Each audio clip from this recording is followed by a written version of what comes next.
back at it again. Another Tuesday night, which means another week of NXT coming at you. We got some exciting stuff on the show. It's the go-home show for Takeover in Your House. We see a very chaotic main event segment, but also somebody who lives in the sky has come back to NXT. I think you know who that is, and I'm going to tell you later on. But my name is Jordan Moser, and this is your NXT Recap and Review.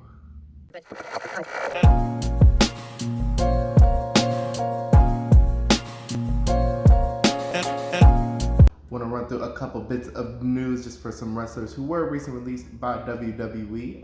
Aleister Black, or the former Aleister Black, now going by Tommy N on the indie scene, has his first booking after being released. He will be appearing for Rack Attack Promotions in November in New York. Just pretty much sounds like an autograph signing that he'll be doing, but definitely good to see him get back in the swing of things post his release from WWE. His 90-day non-complete clause will wrap up August 31st, just in time for All Out. I mean, he can go either way, but go to AEW, my guy. But yeah, his 90-day non-compete clause will wrap up then, so we'll definitely see him in action sooner rather than later, more than likely. But definitely good to see Tommy N kind of get back into the feel of things post-WWE, of course. And secondly, very exciting as well, if not even more exciting, Mickie James has joined the NWA, the National Wrestling Alliance. Her hubby, Nick Aldis, is the NWA World Champion, so it's kind of incentive to go there. But she appeared on NWA Power earlier with Billy Corgan as they announced two pay-per-views that will be happening at the end of August. One of those will be NWA 73, but the other one will be an all-women's pay-per-view. It will be titled NWA in Power, and that'll be executively produced by Mickie James. She talked about it being a great opportunity. It's something that she's been wanting to do for a long time, so I'm happy for that opportunity. She gets to do that, producing an all-women's pay-per-view. Come on, Mickie, like, tell them what it is. Rep Virginia, let's go. But yeah, awesome opportunity. Definitely seeing the NWA come together just with two pay-per-views at the end of August as well. That should be exciting. So definitely a lot of good stuff just for these superstars getting released post-WWE and kind of finding their footing. We love to see it, of course.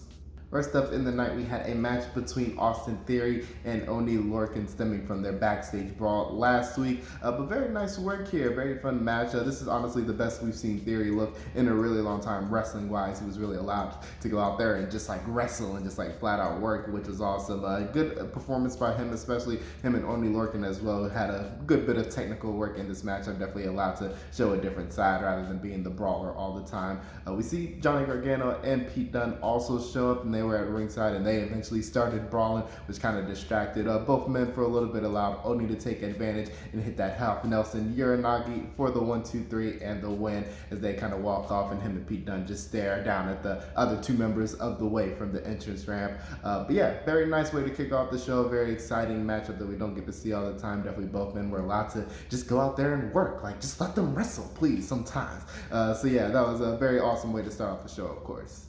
Next up, we had a promo segment for Legado del Fantasma. Escobar just relaying that he is very upset with Bronson Reed after interfering in the Tag Team Championship match last week and squishing him up against the wall.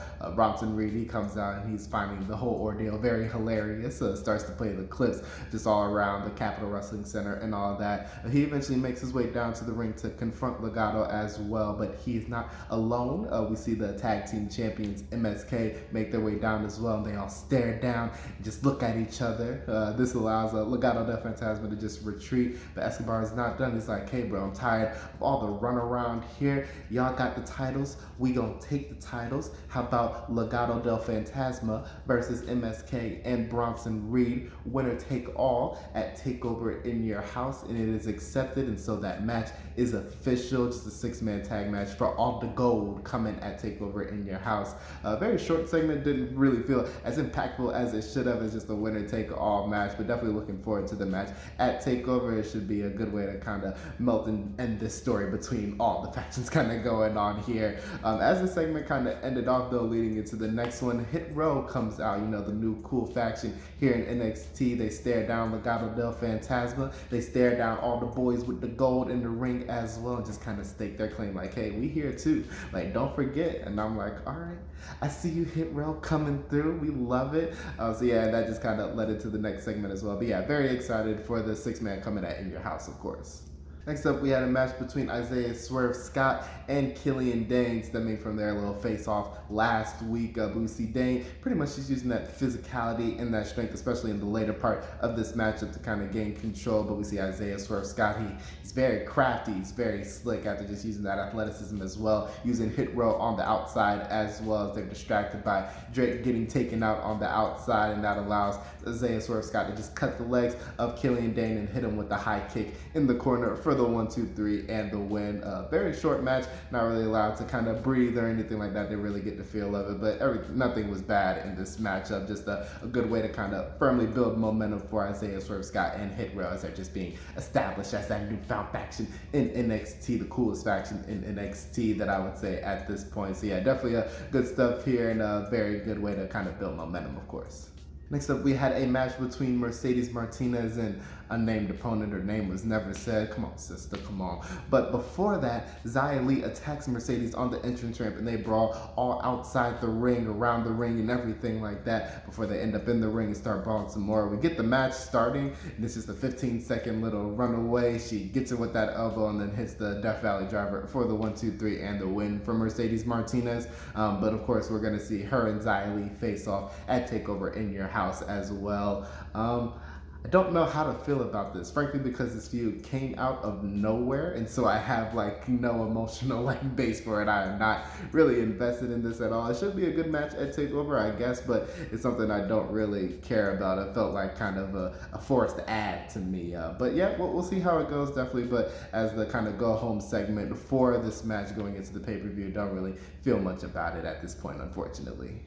Next up, we have the announcement for Ted DiBiase, the $1 Million Man. He calls both Cameron Grimes and LA Knight to the ring as they're the ones firmly fighting over the $1 Million Man's legacy here in NXT. They get to talking, and $1 Million Man is like, hey, you two are already gonna fight at TakeOver in Your House, but you're gonna fight a little bit harder for what I got for you. He has a solid gold ladder just being dropped down from the ring, and they're just talking about, hey, it don't matter if it's a ladder match, I'm still gonna win. Cameron Grimes up the ladder, he's like, Ted, what am I looking for? What am I fighting for?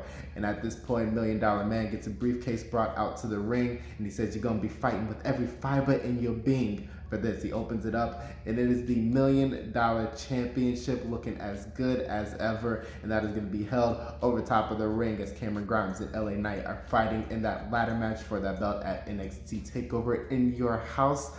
Yeah, this is very exciting. We already knew what it was going to be about anyway, but it's definitely good to kind of get that big reveal, the $1 Million Championship back for the first time in years, so that is awesome.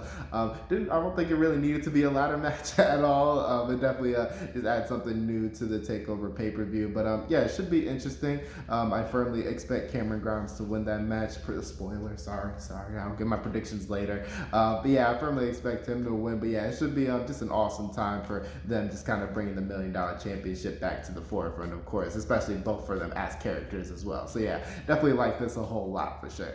Next up, we had a tag team match from the grizzled young veterans against August Gray and Ike Manjiro from 205 Live. Pretty much a nothing matchup, didn't last that long. Definitely both competitors did get their little bit of shine and kind of showed what they can do, of course, but this did end with the ticket to Mayhem from grizzled young veterans for the 1-2-3 in a very short little sequence. But we see during the matchup, Tommaso Ciampa and Timothy Thatcher come out, they get their chairs, they sit down, and they're observing and they're watching and everything like that as their feud has kind of progressed over the last couple of weeks. And then they just talk after the match. We see that a tornado tag team match is announced for next week's NXT, so that is going to be fun, extremely violent and fast-paced, and I'm looking forward to it because all of these four men are completely awesome, especially as tag teams as well. So definitely looking forward to that coming up next week. But yeah, this is extremely what it needed to be, of course.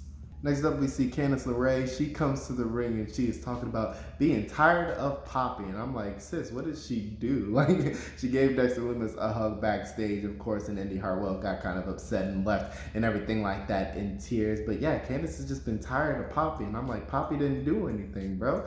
Poppy eventually comes out, but she's like, I don't wrestle, sis. I'm not a fighter, but I do have someone that does wrestle.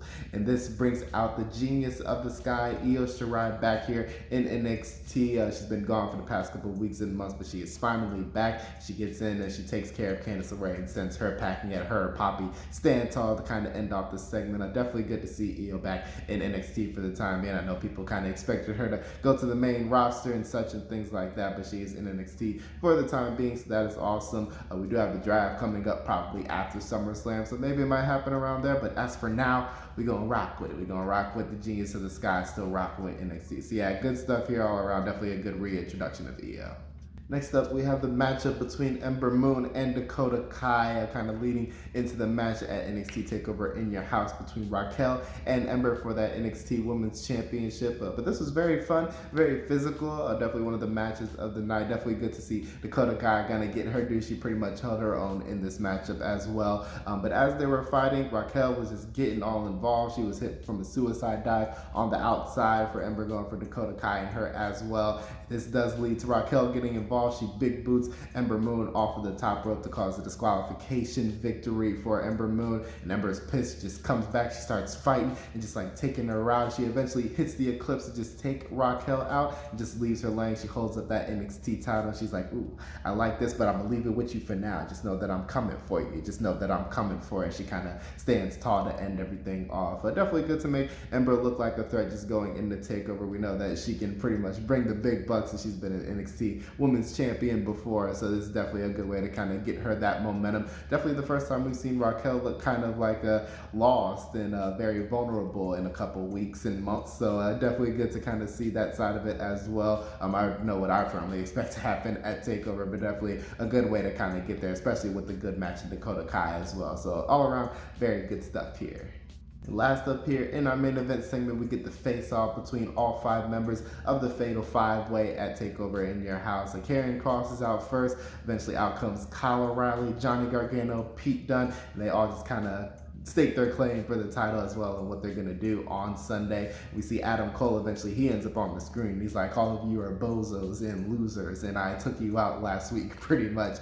And he's not going to come, so he says, because he's not focused on that right now, he's got to heal his body up and he's getting ready for TakeOver, and just calls out Kross a little bit more for what's going on and said he will win the title at TakeOver. So he gets off the screen, but then this brawl just breaks out. Everybody starts fighting and everything like that. We see Kross eventually get the upper hand on everybody. We see WWE security be useless as they usually are. Literally, there's no more useless thing in this company than the security. Like, frankly, they never do anything good, at least. But he stands tall with the title, and that's until Adam Cole does come from behind, hits him with a couple super kicks and a last shot to stand tall with the NXT title as well. So yeah, definitely a great way to kind of end off the night. Definitely a built anticipation for the Fatal 5-Way. Who's going to win? Who's going to get pinned? You never know. Adam Cole, just with the picture of him standing with the NXT Championship again, is very savory. I would like to say it's very taste-inducing, and I would love to see that. But Karrion Kross, he's the man. He pretty much took out everybody, but all of them do have pretty much claims for the title, so it'll definitely be interesting to see how everything kind of goes down. It still feels kind of thrown together, but still I don't doubt that the match will be incredible to watch. So yeah, definitely looking forward to TakeOver. Definitely a good way to end this go-home show for NXT. All in all, very solid show and nothing inherently bad on this episode at all. Definitely just a good way to kind of build momentum for some people going into TakeOver in Your House. Definitely we see the last segment in terms of just like the main event was very just spectacular, just showing that everybody has a chance to just come out on top on Sunday. So definitely a good way to just build momentum for everybody going into the pay-per-view. But yeah, very solid show. We get the tornado tag next week, so that should be awesome and fun.